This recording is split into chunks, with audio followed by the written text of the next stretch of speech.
We have all come from some other place because of our ancestors, or perhaps you recently immigrated to America. What are the perceptions? Are we still a melting pot, or are we more of a mosaic? And do we take our freedom and our democracy for granted? Do we teach our children enough about what it was like to immigrate?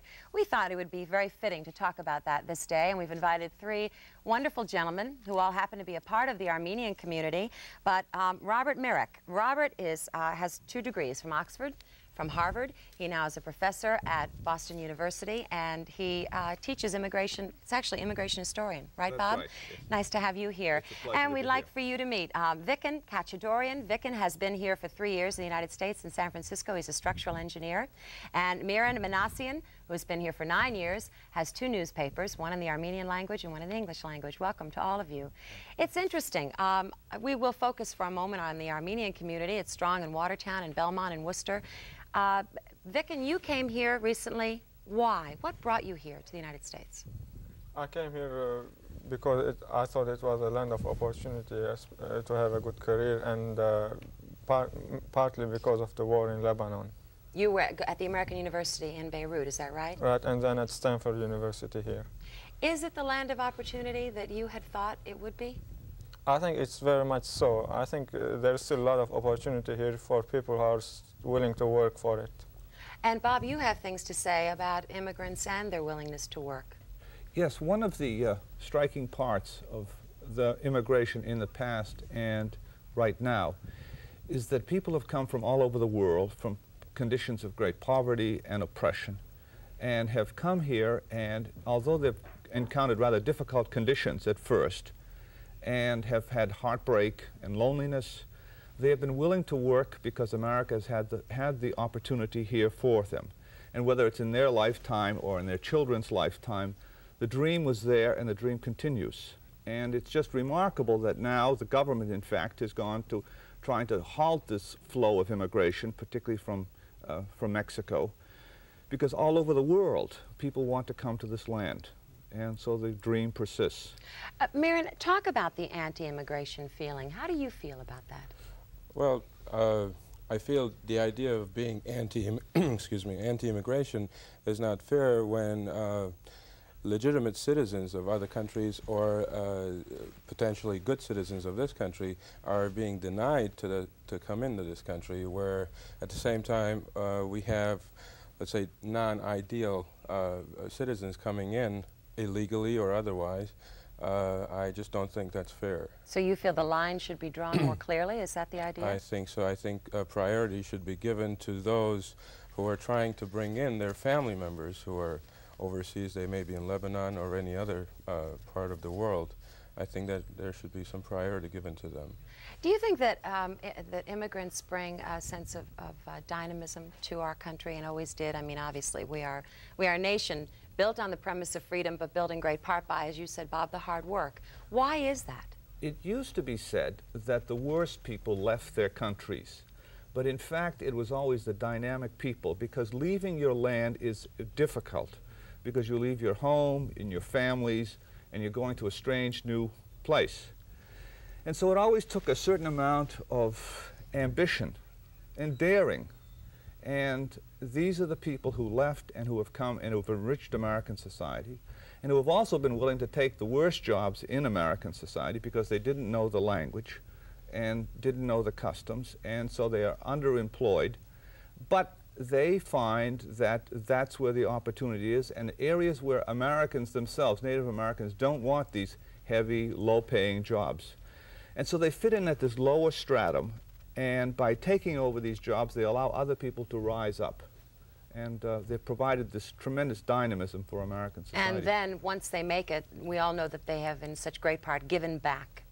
Given back, right? Yes, just from a personal experience, my father came from Armenia, and he came as a refugee, as an orphan, and he didn't know the language. And one of the things that struck him, he survived the massacres, was that maybe somehow there was something providential or messianic, that somehow he had been spared for a purpose, and he's been very successful, and part of his life has been to donate it back, just from little things like, we live in Arlington, and he has a Little League team that he sponsors. He sponsored now for a number of years, and he's endowed scholarships and donated to buildings, because the sense that America has been good to everybody, and particularly to the Armenians, and somehow we owe much to America, and that's been part of his contribution as well as that of many Armenians. Have I got it right? 2/3 historic Armenia is in Turkey. That's 2/3 of Armenia, and 1/3 is a part of the USSR, and it's your dream that these become united.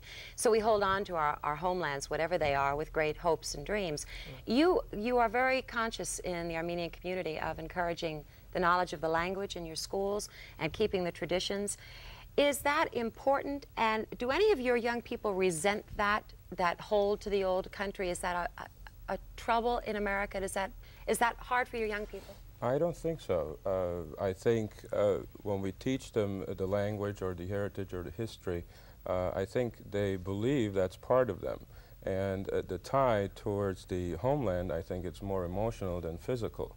Of course, there are some of us who wish that they could be there someday, but that doesn't mean that they're wrong.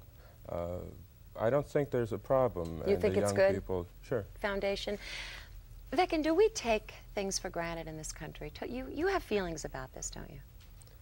Well, I think there are some things that people take here for granted because they've had it like that all the time, like the freedom that you enjoy. You've had freedom all the time in America, and so people tend to take that for granted. Also, the material well-being, the high life standards that you have, you also take that somewhat for granted. But I also think that, I mean, you care for them very much, especially the freedom. We care for it. We've always had Yes. it, and I suppose we like to assume we always will. So we live with that daily. But what is the perception of those who live outside of our country? Do they still think the streets are paved with gold and this is a land of opportunity? What did you think before you came here 9 years ago, Miriam? I didn't think the streets would be paved by gold, but I knew that if you were willing to work for something, you could achieve it. I wasn't disappointed when I came. It was a little different than what I thought it would be. I didn't really have much problems in understanding or coping with the society. I may have been lucky, but I don't think we had a great picture as maybe people had 50, 60 years ago. But still, I thought America was a good place to be. Final word from you, Bob, in terms of immigrants and how we should treat them, how we should feel about it, and perhaps what we do take for granted here in America. One of the things that we don't understand is the matter of the knock in the middle of the night, that sense of a government coming in and not representing you. And this has been a fear that Armenians and other people have had in other parts of the world. And that's something we don't have. That's a freedom we enjoy here. The second thing we enjoy is that endless kind of possibility that not in our own lifetimes, but that our children, our grandchildren can become doctors and lawyers, television personalities. And that America has had this tradition and will continue, because America is a very dynamic society and an expansive society. There are problems, there are tensions, but nowhere in the world is there a land where everywhere everybody wants to go there. There's this magnet, and it has a kind of flexibility that it allows people now to remain who they are. In the old days, people used to be embarrassed by who they were because Americans would say, you've got to forget everything that you were and become an American. Today, we're much more mature, and we know that a strong society is a society that has variety, and that we allow, we tolerate, and in fact, we encourage differences.